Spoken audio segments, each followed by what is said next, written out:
This is a Fox News Alert. Good evening. Welcome to Washington. I'm Mike Emanuel in for Brett Baer. President Trump is making headlines tonight as his overseas trip wraps up. In a wide-ranging news conference, he took the North Korean side over his host, Japanese Prime Minister Shinzo Abe, and his own national security advisor, downplaying the significance of recent North Korean missile launches, saying the North Korean leader is just trying to get some attention. And he agreed with North Korean leader Kim Jong-un that former Vice President Joe Biden is a low IQ individual. Chief White House correspondent John Roberts is in Tokyo with the president. He leads off our coverage. Good evening, John.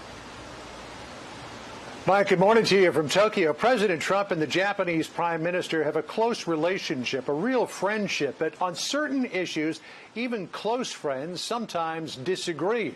And that disagreement was front and center as the president was welcomed to Japan for an official visit. It was a visit highlighted by pomp and ceremony as President Trump became the first international leader to meet with Japan's newly enthroned Emperor Naruhito.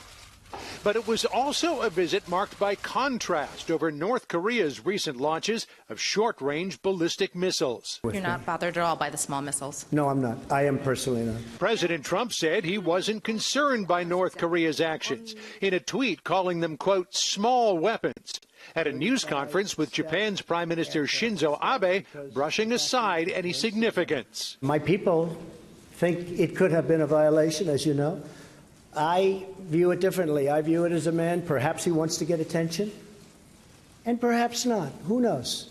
It doesn't matter. The president's position stood in sharp contrast to his national security advisor, John Bolton, and the prime minister, both of whom said it was a clear provocation. On the 9th of May, North Korea launched a short-range ballistic missile.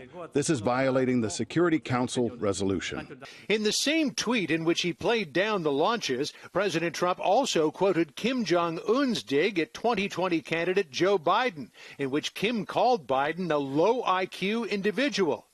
Kim was mirroring language the president used about Biden in a tweet March 18th.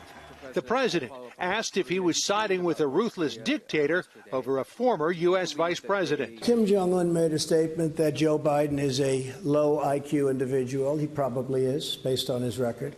I think I agree with him on that.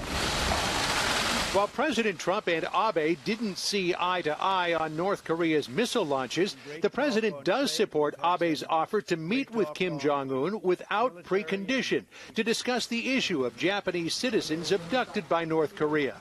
For a second time, President Trump met with their families today. Return my mother to Japan as soon as possible. And the president is also open to Abe traveling to Iran next month to meet with President Rouhani, playing the role of liaison to possibly open a dialogue between the United States and Iran. The prime minister's already spoken to me about that.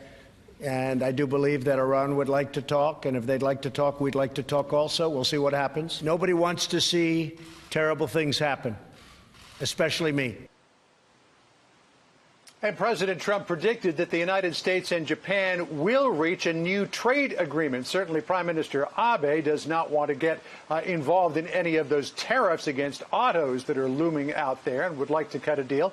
But the president predicted it wouldn't happen until August, until after July elections here in Japan, in which Prime Minister Abe hopes to strengthen his political hand and his ability to make a deal with the president. Mike? John, speaking of trade, President Trump's also hoping to get his trade deal with Mexico and Canada through Congress.